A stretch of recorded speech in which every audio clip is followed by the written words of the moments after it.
स्वागत है। आप सबकी जानकारी चाहिए कि आज आदरणीय प्रधानमंत्री नरेंद्र मोदी जी के नेतृत्व में एनडीए सरकार की 11 वर्ष पूर्ण हुए हैं। इस अवसर पर भारतीय जनता पार्टी के राष्ट्रीय अध्यक्ष आदरणीय जगत प्रकाश नड्डा जी आपको संबोधित करेंगे। मंच पर केंद्रीय मंत्री आदरणीय अश्विनी वैष्णव जी हमारे साथ हैं। भारतीय जनता पार्टी के राष्ट्रीय महासचिव आदरणीय अरुण सिंह जी हमारे साथ हैं। आदरणीय सुनील बंसल जी हमारे साथ हैं। मेरा आदरणीय अध्यक्ष जी से आग्रह है कि मीडिया को संबोधित करें।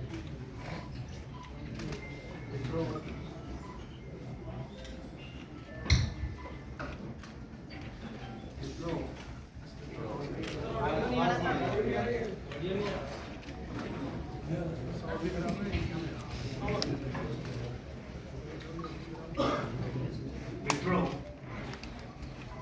जैसा कि अभी अनिल बलू जी ने आपको बताया कि प्रधानमंत्री मोदी जी के नेतृत्व में हम 11 साल पूरे कर रहे हैं और उनके नेतृत्व में चलने वाली ये सरकार, उसके बारे में आज हम कोशिश करेंगे कि चर्चा करें, क्योंकि 10 साल 11 साल की अवधि को एक प्रेस कॉन्फ्रेंस में बांध देना ये बहुत ही कठिन काम है। लेकिन फिर भी जो विकसित भारत और विकसित भारत में अमृतकाल और अमृतकाल के लिए जो सेवा, सुशासन और गरीब कल्याण, इस पे जो समर्पित 11 साल प्रधानमंत्री मोदी जी के नेतृत्व में कार्य हुआ है, वह स्वर्ण अक्षरों में लिखे जाने वाला कार्य। It should be written in golden words, in golden letters, क्योंकि जो काम हुआ है वह अकल्पनीय और अद्वितीय,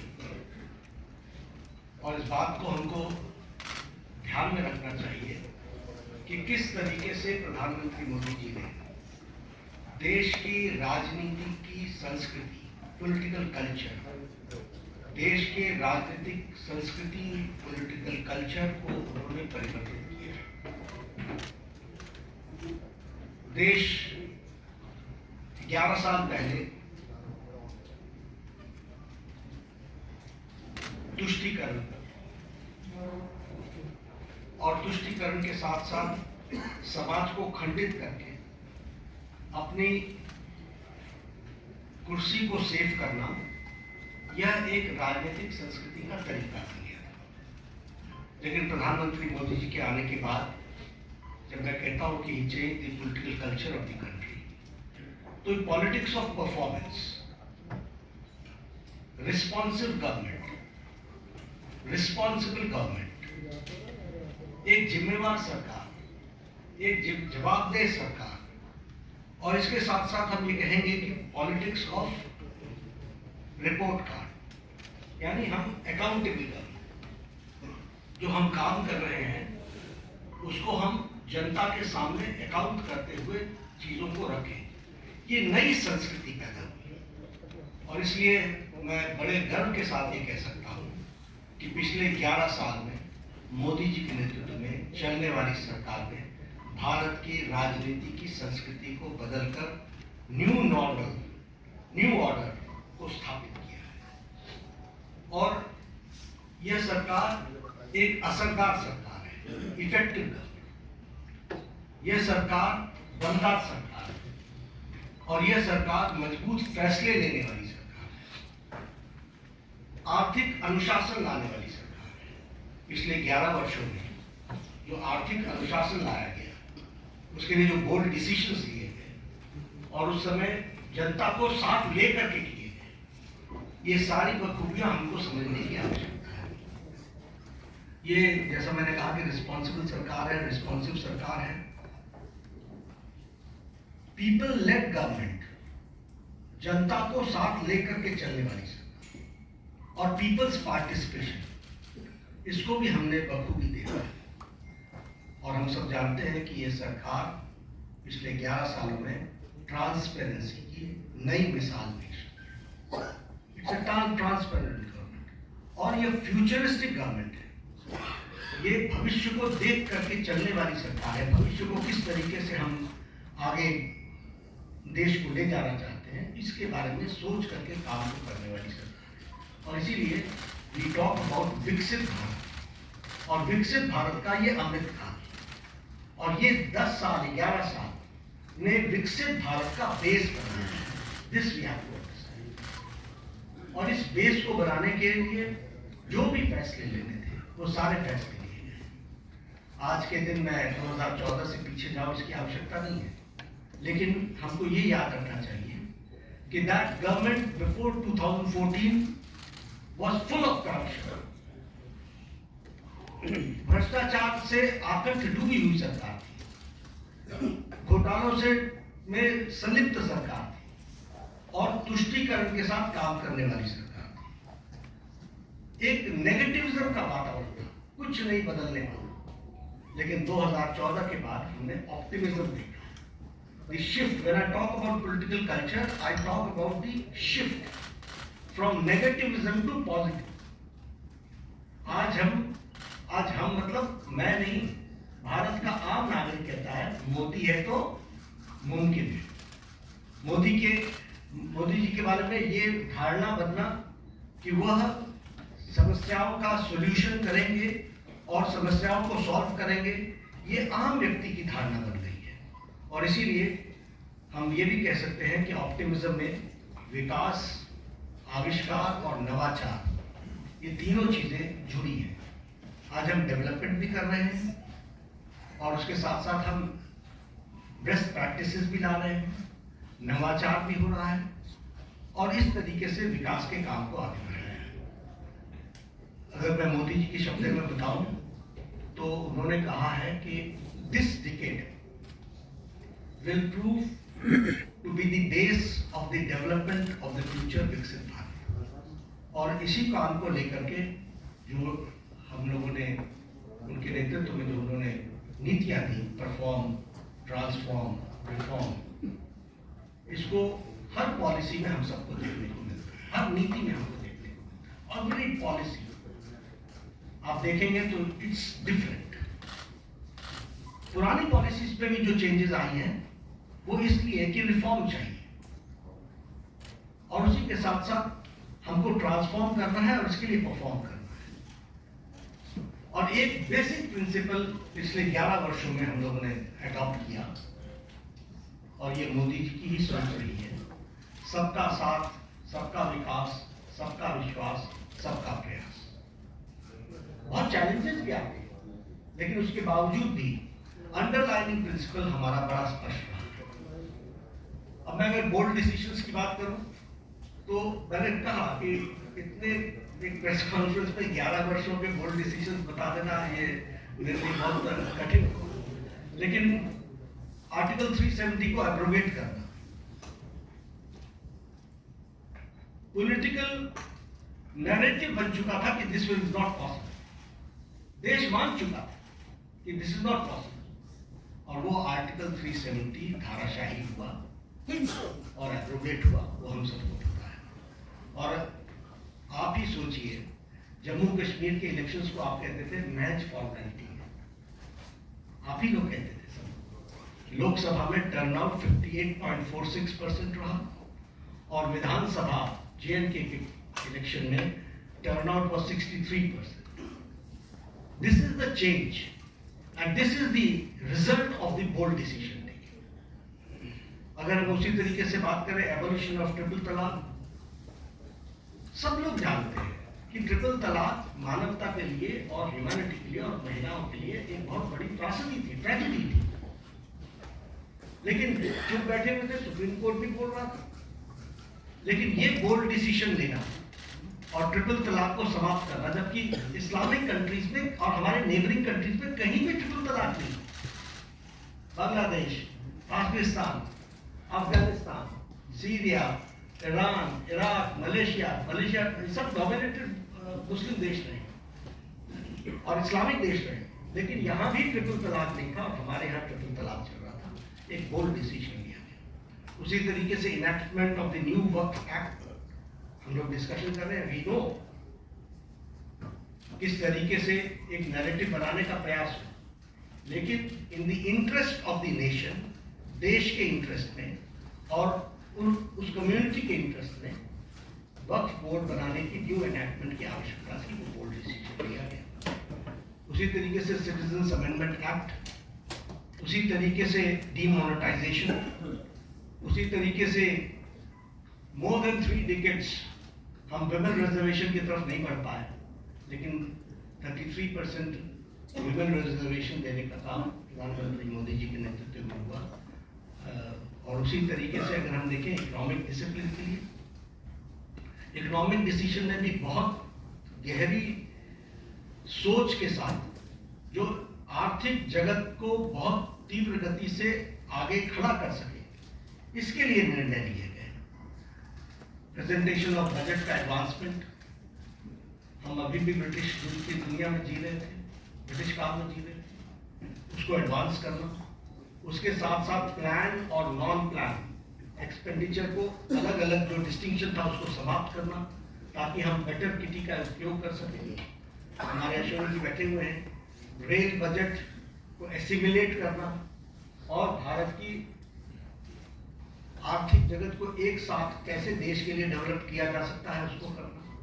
आप भी जानते हैं, हम भी जानते हैं कि हमारी इकॉनमी 10th से छलांग लगा करके 5th पर पहुंच गई, और अब जो इंटरनेशनल मॉनेटरी फंड का जो नया डेटा आ रहा है वो हमको 4थे स्थान पर ला रहा है, और हम 4थे स्थान की तरफ हम अग्रसर हुए हैं, और हम 4th straight conservative 4th straight में हम अपने ग्रोइंग इकोनॉमी में, इसलिए भी हम सबसे आगे हैं। और उसी तरीके से हम देखें फास्टेस्ट ग्रोइंग इकोनॉमी के रूप में हमारा 4था साल लगातार चल रहा है। Per capita income has increased by 67%. Foreign exchange reserves has increased by 135%. Exports at the record of to the US dollars is 825 billion. Gross FDI rise is 106%. Taxpayers का base बहुत increase हुआ है, वो 127%. और उसी तरीके से ग्रॉस डायरेक्ट टैक्स कलेक्शन ये भी 238% का इंक्रीज हुआ है।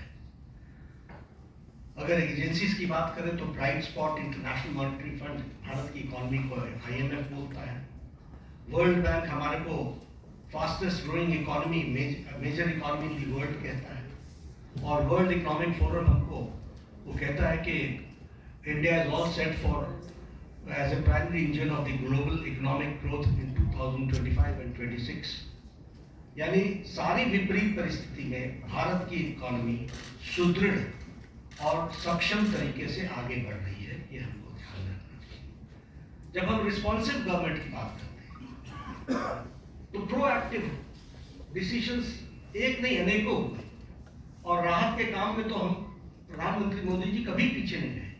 फिर चाहे बात ऑपरेशन गंगा की हो और सिटीजन्स को यूक्रेन से लाने की बात हो, प्रोएक्टिव होकर के किसी और देश ने अपने सिटीजन्स की चिंता नहीं की, लेकिन इंडिया ने, और इंडिया ही नहीं, इंडियंस के साथ साथ, इंडियन फ्लैग के साथ साथ कई दूसरे देश के लोग भी यूक्रेन से बाहर आए।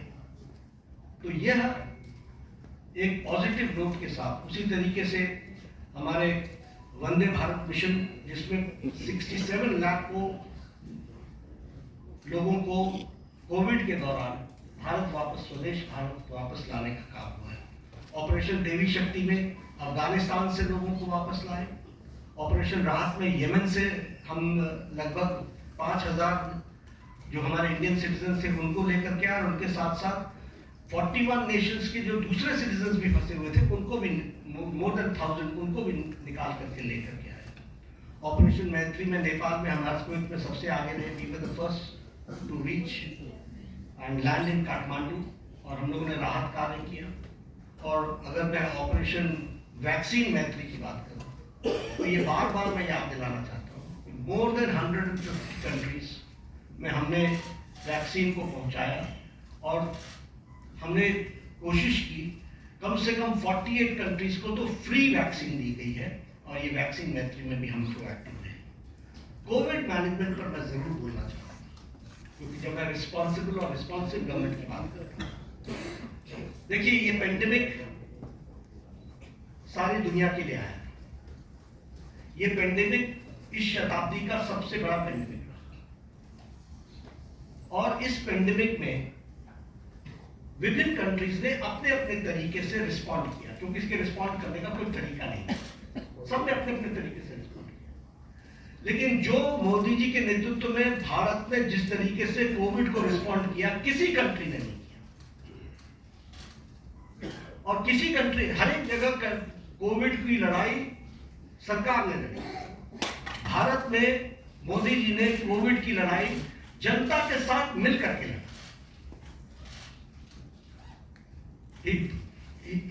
वो उन्होंने जनता को साथ लेकर के चलने का तय किया, और इसीलिए जनता कर्फ्यू। दूसरे देशों में लॉकडाउन के खिलाफ आंदोलन हो गए, वैक्सीनेशन न लेने के आंदोलन चले, लेकिन भारत अकेला देश है जिसने 220 crore double dose free of cost लगा करके world's largest and the fastest vaccination programme. तो आप बताइए कि ये रिस्पॉन्सिबिलिटी और रिस्पॉन्सिव सरकार का किस तरीके से उसको पूरा करने का प्रयास हुआ है, ये मैं कोविड के बारे में जरूर बताना चाहूँगा। पिछले दशक में हमने समाज के सभी वर्गों की चिंता की है, फिर चाहे वो हमारे शेड्यूल कास्ट भाई हैं, फिर चाहे वो हमारे ओबीसी भाई हैं, फिर चाहे वो हमारे ट्राइबल भाई हैं, सबकी हमने चिंता की है। उनके लिए हर एक के लिए अलग अलग नीतियां, अलग अलग कार्यक्रम, स्कॉलरशिप्स इस तरीके से देने का काम भारत सरकार ने किया है। अब यहाँ पर मैं स्कीम्स गिनाना शुरू करूंगा तो एक घड़ी लग जाएगी, लेकिन all schemes dedicated to SC, ST और हमारे OBC के लिए। उसी तरीके से महिलाओं के लिए विशेष करके ध्यान दे करके विमेन लेड गवर्नमेंट, विमेन को आगे रख करके बढ़ाने का काम करना, यह काम भी हमारी सरकार ने बखूबी किया। और जब हम ये विमेन की बात करते हैं, फिर हेल्थ के सेक्टर में आप ले लीजिए, right from conception to delivery, फिर डिलीवरी के बाद vaccination, all programmes have been taken by government of India, all programmes. उसी तरीके से मैटरनिटी लीव, उसको 12 से 26 वीक्स तक बढ़ाना विद सैलरी, विद पेमेंट, और उसके साथ साथ बच्चे पैदा होने पर उनको मातृवंदना में योजना के साथ फाइनेंशियली सपोर्ट करना, ये सारी चीजें बताती है। और उसी तरीके से अगर हम देखें तो महिलाओं को, फिर चाहे आपने देखा इसरो में भी जब तस्वीर आई, जब चंद्रयान पे उतरा था, तो सबसे ज्यादा आपको वहां पर साइंटिस्ट महिलाएं दिखी थी। अगर आप देखें तो पायलट्स बनाने से लेकर के, आर्मी में कमीशन देने से लेकर के, NDA में भर्ती से लेकर के, अभी NDA से भी पास आउट हो गए हमारे गर्ल स्टूडेंट्स, गर्ल कैडेट्स, सैनिक स्कूल में ऑल 73-76 हमारे जो सैनिक स्कूल है, 73 सैनिक स्कूल्स, उसमें उनको एडमिशन मिलना। इसके साथ साथ लखपति दीदी, और लखपति दीदी के साथ साथ हमारे सेल्फ हेल्प ग्रुप्स को प्रमोट करना। तो समाज के जो वर्ग जिनको थ्रस्ट देना चाहिए था, वो थ्रस्ट देने का काम 11 साल में हुआ है। SC, ST, OBC और हमारे महिला वर्ग को मेन स्ट्रीमिंग करने का काम हुआ है। स्कीम्स के बारे में अगर मैं बात जैसे बार बार कर रहा हूँ कि it will be very difficult for me कि मैं उनके आंकड़े रखने लगूँ और स्कीम्स को रखने लगूँ तो बड़ा लंबा समय चला जाएगा।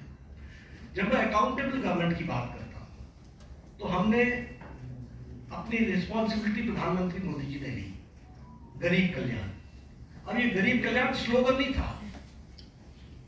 70 साल से गरीबी हटाओ का नारा लेकर के हम नहीं चले रहे, हमने गरीब कल्याण करके दिखाया है। और आंकड़े इस बात पे सबूत है कि 25 करोड़ लोग आज गरीबी की रेखा से बाहर आ चुके हैं। और ये मेरे आंकड़े नहीं है, ये आंकड़े नीति आयोग के हैं, ये आंकड़े इंटरनेशनल फोरम्स के, इकोनॉमिक फोरम्स के हैं। और उसी तरीके से extreme poverty has dropped by 80% decline. प्रधानमंत्री अन्न योजना 80 करोड़ जनता को 5 किलो गेहूं या चावल देना, ये कोई छोटी घटना नहीं है। आवास योजना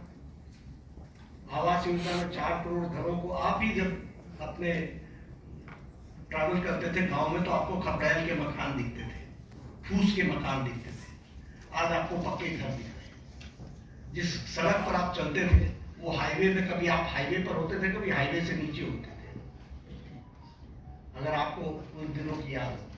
आज आप जिस हाईवे पर चलते हो आपको खुद ही ध्यान में लेना पड़ता है कि अगर डाइवर्जन लेना है तो स्पीड इतनी है कि 2 किलोमीटर पहले से ध्यान में लेना पड़ता है कि आप टू गो लेफ्ट। ये आज हाईवे की स्थिति बन गई है।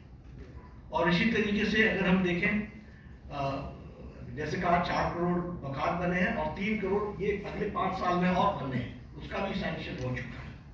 उसी तरीके से उज्ज्वला योजना 100% इलेक्ट्रिफिकेशन, और 100% इलेक्ट्रिफिकेशन के साथ साथ जल जीवन मिशन, और जल जीवन मिशन में 364% हमारा घर का टैप कनेक्शन हम लोग दे पाए हैं। इस तरीके से काम हुआ है। प्रधानमंत्री किसान सम्मान निधि में किसानों को मेन स्ट्रीमिंग की गई है। प्रधानमंत्री फसल बीमा योजना में उसमें भी मेन स्ट्रीमिंग की गई है। और जैसा मैंने कहा कि 100% इलेक्ट्रिफिकेशन में सौभाग्य योजना हो, चाहे उज्ज्वला योजना हो, उजाला योजना हो, इन सारी योजनाओं के माध्यम से सारे कामों को आगे बढ़ाया गया है। जीवन for the insurance, may it be for accident और may it be term life insurance, इसको भी लगभग 40 crore people have been covered.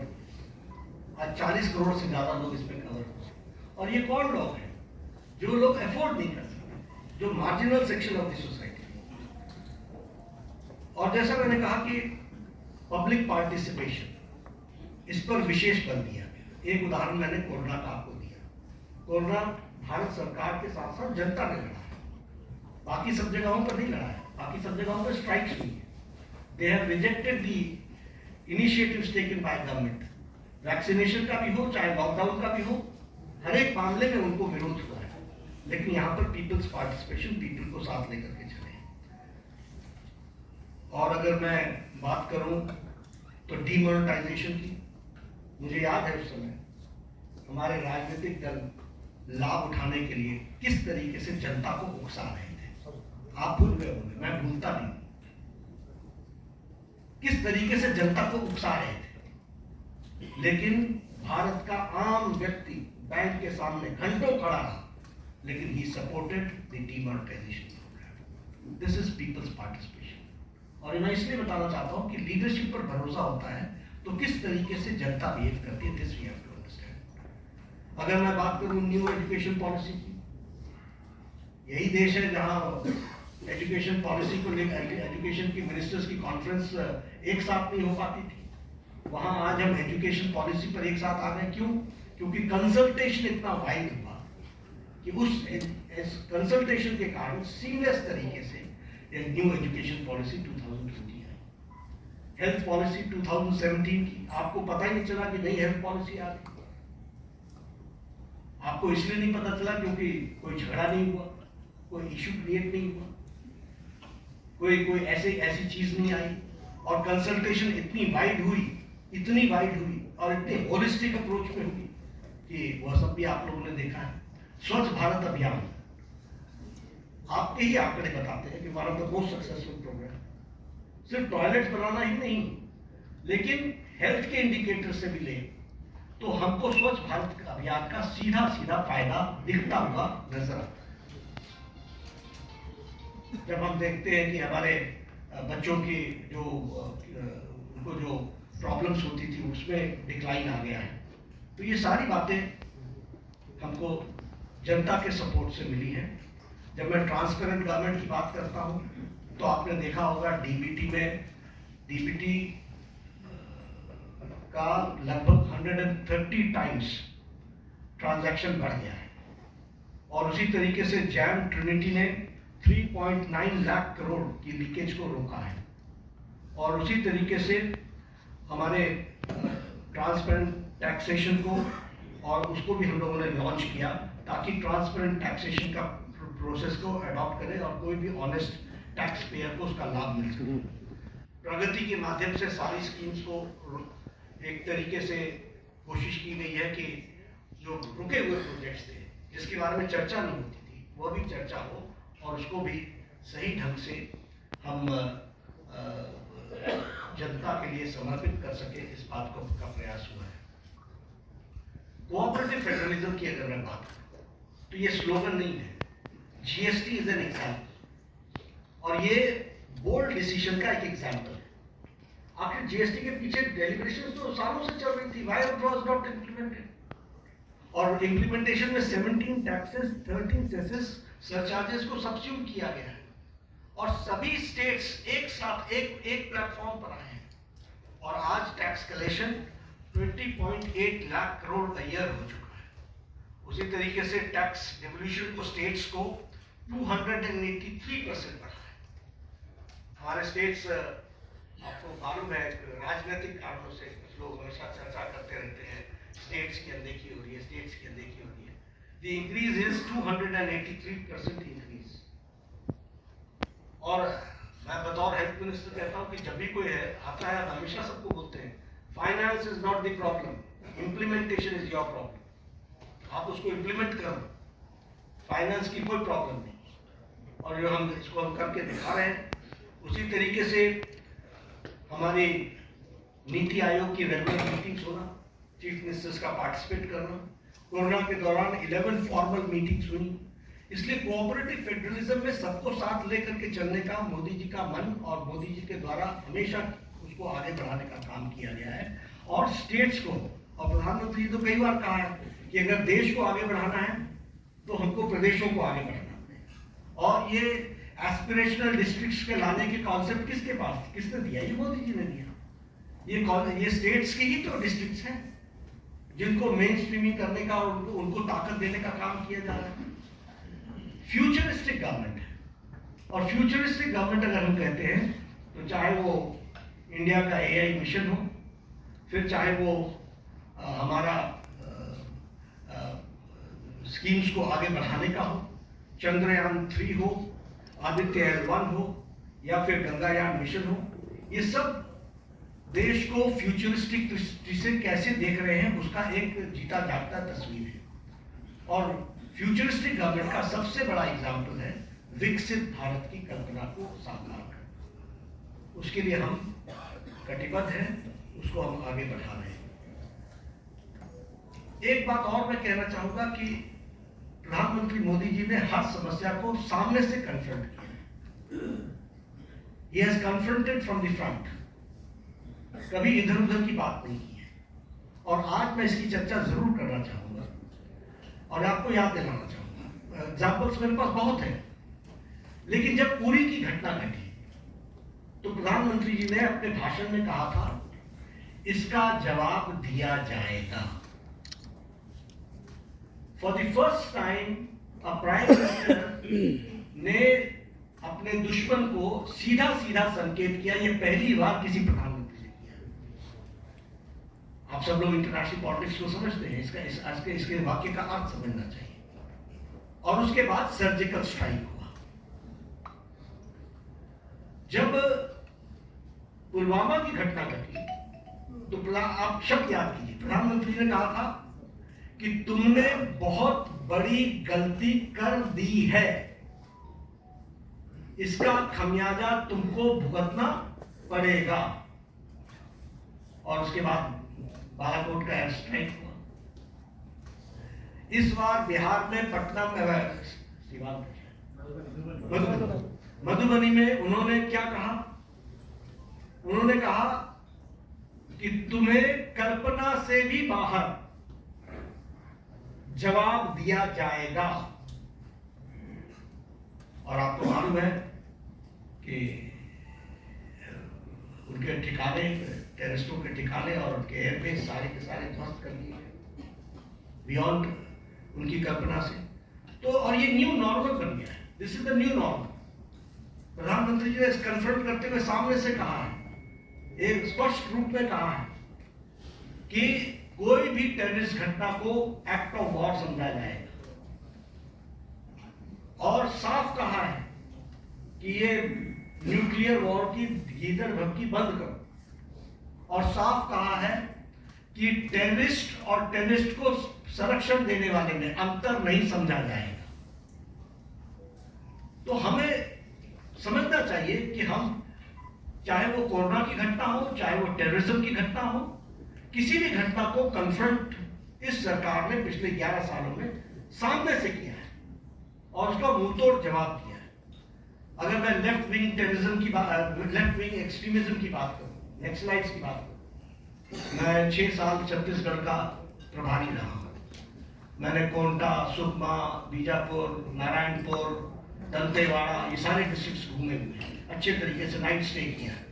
मुझे मालूम है कि नक्सलाइट प्रोन एरिया की हालत क्या होती है, लेकिन आपको जानकर के खुशी होगी कि affected districts have declined from 126 to 18 districts, और सारे top left wing extremist leaders eliminate हो चुके हैं, और हमारा रिडक्शन ऑफ वायलेंस 53% है। जो फेटिलिटीज सिक्योरिटी फोर्सेस की होती थी उसका रिडक्शन 72% है, और रिडक्शन ऑफ डेथ 70% है।